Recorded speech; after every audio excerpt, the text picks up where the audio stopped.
ذوالحجہ کی پہلی تاریخ سے قربانی کرنے تک قربانی کا ارادہ رکھنے والے کو جسم کے بال اور ناخن کاٹنا کیسا ہے؟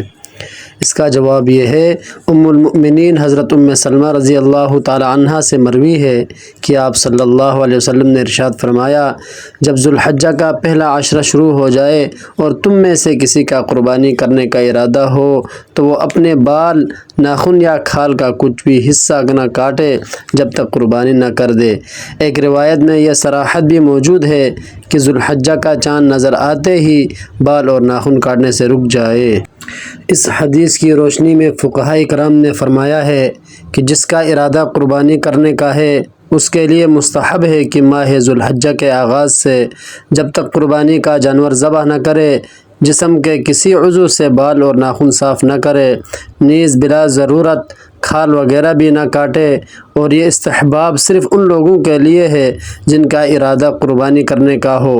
نیز اس میں یہ ملحوظ رہے کہ اگر زیر ناف بال اور ناخنوں کو 40 دن سے یا زیادہ ہو رہے ہوں تو ایسی صورت میں ان کی صفائی کرنا ضروری ہے۔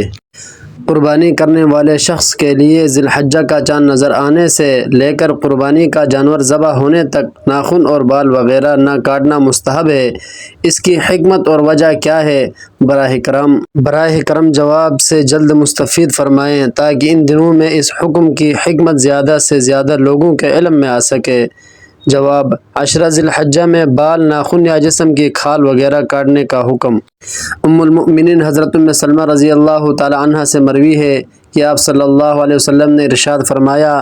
جب ذوالحجہ کا پہلا عشرہ شروع ہو جائے اور تم میں سے کسی کا قربانی دینے کا ارادہ ہو تو وہ بال، ناخن یا کھال کا کچھ حصہ نہ کاٹے جب تک قربانی نہ دے دے۔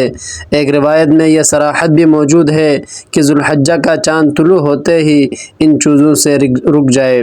اس حدیث کی روشنی میں فقہاء کرام نے اس عمل کو مستحب قرار دیا ہے کہ جس کا ارادہ قربانی کرنے کا ہے اس کے لیے مستحب ہے کہ ماہ ذوالحجہ کے آغاز سے جب تک قربانی کا جانور ذبح نہ کرے جسم کے کسی عضو سے بال اور ناخن صاف نہ کرے، نیز بلا ضرورت کھال وغیرہ بھی نہ کاٹے، اور یہ استحباب صرف ان لوگوں کے لیے ہے جن کا ارادہ قربانی کرنے کا ہو۔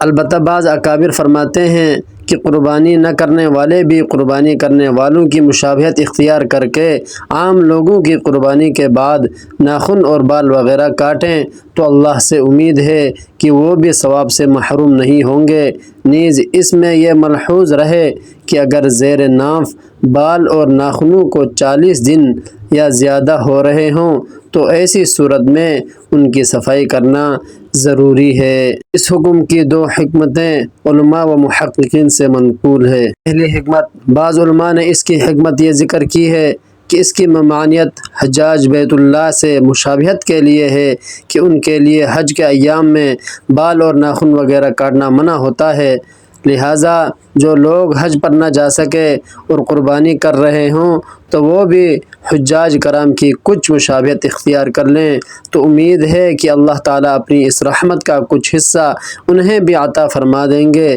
جو حجاج بیت اللہ پر نازل ہوتی ہے، اور انہی کے ضمن میں قربانی نہ کرنے والے بھی مشابہت اختیار کر لیں تو وہ بھی رحمت کے حقدار بن جائیں گے۔ دوسری حکمت علماء کرام نے یہ بیان فرمائی ہے،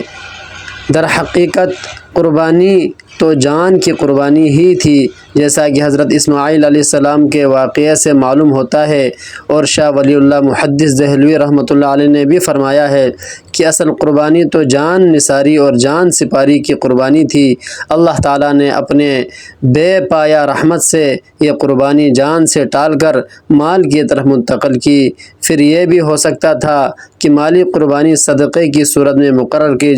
کر دی جاتی، لیکن اس طرح انسان کو اپنی جانی قربانی کی طرف توجہ اور اس کا استحضار نہ ہوتا۔ اس غرض کے لیے ایسی مالی قربانی مقرر کی گئی جس میں جانور قربانی قربان کیا جائے تاکہ مالی قربانی میں بھی جانی قربانی کی مشابہت موجود ہو، اور معمولی احساس رکھنے والا انسان بھی بے وقت قربانی یہ سوچے کہ اس بے زبان جاندار کو میں کس کے لیے قربانی کر رہا ہوں، اس کا خون کیوں بہا رہا ہوں۔ جب یہ احساس اس کے اندر پیدا ہوگا تو اسے استحضار ہوگا کہ در حقیقت یہ میرے نفس اور میری جان کی قربانی تھی، اللہ تعالیٰ نے اسے میرے مال کی صورت قبول کر لیا۔ یوں اسے مقصد اصلی بھی یاد رہے گا اور نفس کی قربانی کے لیے یہ محرک بھی ہوگا، اور اللہ تعالیٰ کے سامنے شکر گزاری کا جذبہ بھی بڑھے گا۔ یکم ذو الحجہ سے بال اور ناخن وغیرہ نہ کاٹنے کی راجح حکمت۔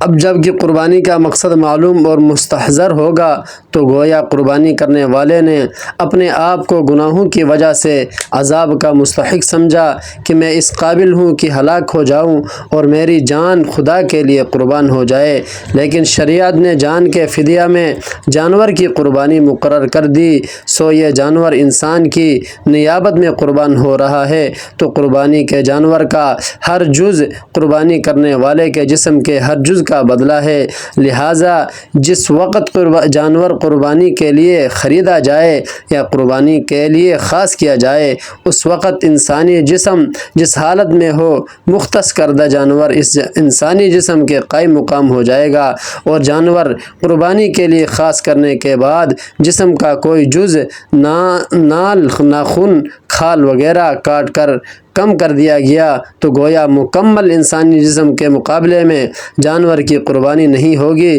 جبکہ جانور انسانی جان کا فدیہ قرار پا چکا تھا۔ لہٰذا مناسب معلوم ہوا کہ قربانی اور نزول رحمت کے وقت انسانی جسم کا کوئی عضو جز کم ہو کہ اللہ تعالیٰ کی رحمت اور فیضان الہی کی برکات سے محروم نہ رہے، تاکہ اس کو مکمل فضیلت حاصل ہو اور وہ مکمل طور پر گناہوں سے پاک ہو۔ اس لیے